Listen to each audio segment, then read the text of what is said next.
Chapter 5. Sticking your neck out by sticking your glove out. Rookie paddled as fast as he could back to the houseboat, climbed aboard, and told Leo about the line of leaks developing in the dam. Leo asked, "From this side, Rookie, can you tell me where they are?" "They're to the right of the center, just past that thing," he said, pointing to a stone post with a metal ring attached. Leo said, "Let's motor on over." "Oops, but I just forgot. That would mean taking the houseboat across that protection line. Some guard is sure to come and hassle us, or maybe worse. I'll go underwater by scooter." He pulled on his goggles and snorkel and was soon underway. He felt a slight downward tug toward the sluice gate, but that wasn't strong enough to worry about. The water was clear as he surveyed the bank from about 2 meters away. Then he saw it. A line of smoke extended from near the lake's clear surface down to its murky depths.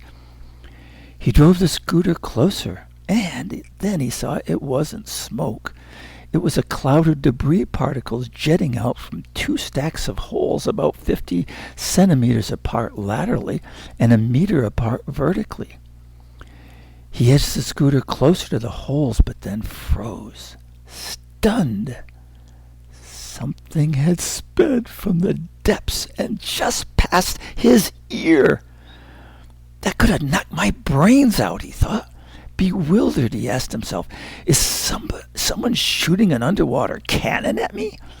Carefully rising to the surface, he found a strange animal blown up like a balloon or a pufferfish. He slowly approached, watched it deflate, and then drop below the surface out of sight. Leo was too far away to ask Rookie if he'd seen the thing, and he decided to dive and investigate further. Stopping at the highest set of holes, he held a hand over the one on the left side, and he felt pressure behind the water jetting out and a slight sting from the debris. "What's going on?" he asked himself. He moved to investigate the right-hand hole when another cannonball-like thing shot up past him. He pointed the scooter to the surface, saw and grabbed the rust-colored, puffed-up thing. "Ah!" he cried out and pulled his bloody hand away. When he studied the damage, another ball leapt up from the depths, and it went almost 2 meters above the surface before plopping down, deflating and sinking. "We got to figure this out before we do anything," he thought. "My goodness." And he drove the scooter at full speed back toward the houseboat to talk it over with Rookie. "Let me see if I got this right," Rookie said, after Leo explained the situation. "You figure that 2 parallel vertical pillars of strange creatures are boring through the dam. There are loads of them, maybe 30 or 40, but you're not sure. They seem to drill for a while, then inflate, and then pop to the surface. There they expel gas, drop back down, and resume drilling their holes. They're rust-colored, which makes you suspect their drilling is all about getting iron out of the rocks and eating it. Each creature is a bit bigger than your hand. It has scales or maybe fins, and they're so tough and sharp they cut you. Is that a good summary?" Leo said, "Yep, that's the short story, Rook." "Well," Rookie continued, "I can add that at least some of the holes have been bored nearly through the dam because it's starting to leak. They're lined up so close and straight, this huge dam could actually burst open at any time. It would flood the town of Silverthorne down there and kill lots of people as it washes down the valley." "Hey, Leo, there's no time for us to talk anymore or do any research. We gotta just do something, and it's gotta be right now." Leo held his hand to his forehead and said, "And the dam might fail even sooner than we're guessing. After the creatures drill in, eat, and then puff up, they back out. and their puffed bodies enlarged the holes far beyond the creature's normal size. If only a couple of those holes joined together, the lake's water pressure might connect them all, wash out the stuff in between, and start an unstoppable cascade. Arg! Geez, Rook, do you think I'm exaggerating? No, Rookie said. I think the possibility is real. Very real. Okay, Leo said. Here's an idea. Since they need to relieve the gas on some regular basis, maybe we could trap them when they pop to the surface. What do you think? Rookie replied, Good idea, but we're looking at your chewed up hand, so grabbing them isn't an option. Hey, I got an idea. My baseball glove. I got it with me. What if I take the canoe, catch them when they pop out, and drop them into the boat? Sitting there in the dry, they couldn't do any harm then. Leo said, Wow, super idea, Rook. Go for it. Rookie jumped back into the canoe with his glove and paddled away. As he passed over the safety rope, a distant siren started and continued until he was close to the dam. Then a loudspeaker blared, Stop immediately! You are violating Colorado state law. Depart from the restricted area immediately or be subject to arrest. Ricky saw a puffed-up creature pop above the surface, then two at almost the same time. He ignored the loudspeaker, paddled close, and put on his mitt. A ball-like creature jetted from the deep behind the canoe. He stretched. He felt the canoe tipping, but he held steady, and he snagged it in the glove's web just before it hit the water. Breathing a sigh of relief, he shook it out of his glove and into the open space behind his seat. Too close for comfort, he thought. I can't afford to tip over. The siren continued to ring. He heard a new siren and saw a truck approaching with lights flashing. Got a job to do, he thought. I can't be distracted by anybody. This is life and death.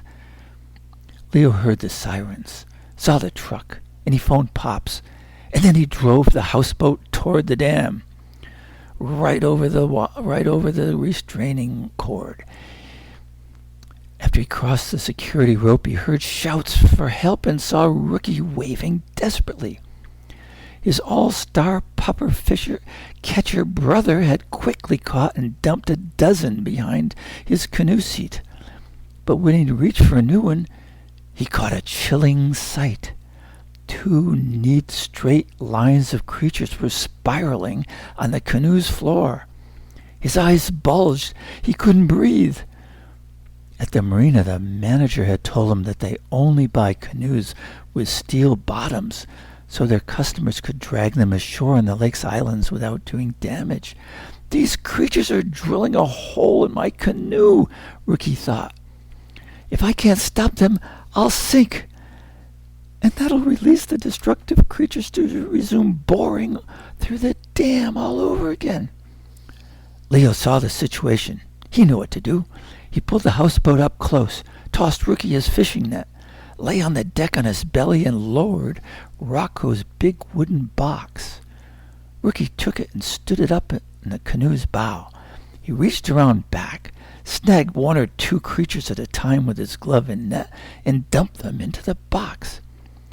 When the captured creatures were all safely stored in wood, Rookie shivered again at the two parallel lines grated into the canoe's steel floor. They connected a dozen very deep circles. That's what they're doing to the dam, he thought. I was lucky they didn't get me. Rookie was shaken back into action when one creature popped up and dropped right into the canoe. He turned to put it in the wooden box when the blast of a handheld megaphone assaulted his ears from just a few meters away on the dam road. He looked, and he looked down the barrel of a pistol aimed directly at his face. Bring that canoe right here. Immediately. That's an order. Leo knew he had to take over so Rookie could continue his work. He cut the houseboat's engine so the officer could hear his explanation, but he never got a word out. A second uniformed man raised a shotgun from his waist and growled, "Keep quiet. Pull that boat over here." "I can't do it," Leo shouted. "I can't either," Rookie yelled, straight at the pistol that was pointing at him. "The dam is compromised, right under you. If we don't stop the creatures destroying it, the dam will break." "Yeah, sure. Cut the BS and get over here, or we'll charge you with resisting arrest as well as trespassing and criminal endangerment. Move now." "Not gonna happen," Rookie yelled back. Just then another creature popped about 2 meters out of the water. He snagged it with his glove and flipped it toward the road. The officer let it go by and said, "Do that again and I'll put a hole in your canoe." "Look at it," Leo yelled. "It's boring through your dam." "Enough fairy tales, you two. Get over here now." Ricky turned his back to catch another pufferfish. As he tossed it into the box, 2 state police cars sped up with their lights flashing, and the officers started watching them. "Boys, you're not going to like what happens next if you don't get over here now." The 2 state patrol officers scrambled from each of the 2 cars, and the Summit County Sheriff's car also sped toward them from the Dillon side. But Leo cried, "We can't stop now. Timing is too critical." Rookie turned toward the growing army of police on the road, and as he did, 2 creatures popped out and fell in the water beside him. He leaned down to snag them with his fishing net when one of the policemen fired a shot into the air. He was stunned.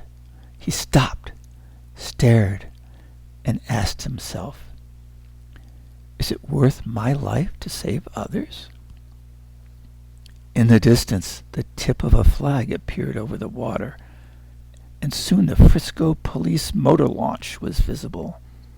Its siren and lights blazed, and a bullhorn sounded. The words weren't recognizable at first, but Leo and Rookie brightened when they recognized the sound of Pop's voice. It commanded, "Cease police activities. Holster your weapons. This is a national security emergency. An operation countering an extraterrestrial incursion is underway.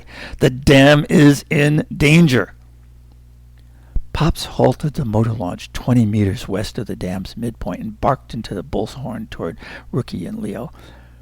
"You two resume protective measures." Nobody moved. "Now!" The police officers walked toward Pop's motor launch as it drifted toward the dam on the Frisco side, and Rookie went back to catching creatures. Leo saw the wooden box was almost filled, and he lowered the houseboat's wastebasket for Rookie to use next. There was a lull in pop-ups, and then none at all. Was it over? Leo called out, "I'm taking the scooter all the way down to check things out." He set the scooter on the edge of the deck, dropped it in, pulled it in behind him, and headed down. He was back on the surface, gasping in less than 3 minutes. "Ran out of breath. Couldn't make it the whole way. Hold on a sec." Leo secured the scooter to the side of the deck, climbed up, and then handed Rookie a fishing pole with 4 shiny steel lures on the end. "We can't take a chance that any are still down there. Lower this down, Rook. Do it very slowly. Pause where you think there might be a borehole entrance. If any are deep inside, the smell of all this pure iron and steel will draw them out. Set the hook if you feel a tug. Give this time. We gotta get 'em all." Well, that operation took a full half hour, but it paid off. No more popped to the surface, but Rookie eventually snagged 3 more and tossed them into the bin. Then the sounds of another powerful motor launch arrived from the Dillon Marina, and they soon saw Mom standing at the boat's bow. Have you got them all? She called out when the launch was about 10 meters out. We think so. Then move away. We're going to give the dam a security blanket. 2 men, each holding the end of a rope, jumped into the water. They clambered up the dam and onto the road and pulled on the ropes. Mom reversed the motor launch and stuck a thick rubber tarp rolled out. The men fastened the ropes to links on the stone posts on top of the dam. When she was back a full 70 meters, Mom idled the motor, walked to the tarp's spool, attached weights to the bar at its end, and tossed it into the water. The weights pulled the tarp down, and the water pushed it tight against the dam. After it was released, she pulled the craft closer. The 2 men swam to it, and she called out to the boys, "It's just a bandage till they fix it tomorrow. I'll meet you at the Frisco Marina in about an hour." Chapter 6. Wrap Up. Mom checked Leo and Rookie for dangerous extraterrestrial microbes with her portable scanner before the 4 sat down for dinner on the deck above the marina. Pop said, "Nice view out there," as water was being served to all of them. "Glad the lower Blue River Valley and the dam are still intact." Mom and the 2 tired guys nodded as he continued. "I secured the creatures in a tub in the marina's work shed, and the university's extraterrestrial studies department will pick them up tomorrow. The state police are mounting a door-to-door effort to find out where these strange creatures originated. Sure hope this turns out to be a one-off event with a simple explanation. Our lives would certainly become hectic if strange alien creatures start popping up all around the world. But for now," he said, raising his glass, "here's to you 2 boys for recognizing a threatening situation, acting quickly, and staying on it to a satisfactory conclusion. The Blue Marble Defenders salute you, and Colorado owes you one." Mom added with a big grin, "Yes, well done. Now tell me, how did you like being on the wrong side of the law out there on the lake? I bet that was uncomfortable." "Sure was," Leo said. "Do what's right or do what's lawful. What a conflict. I hope to not face that dilemma again, especially when time is super critical." Mom turned her head and said, "And what did you learn, Rookie?" Rookie shrugged, looked around, brought his baseball mitt up from his lap, pointed at the multitude of scrapes, scratches, and loose flaps of leather in the pocket, and said, "Well, I guess I learned that if your new mitt is too stiff, there are creatures out there that'll soften it up for you. Just make sure you can live through the experience." And that's the end.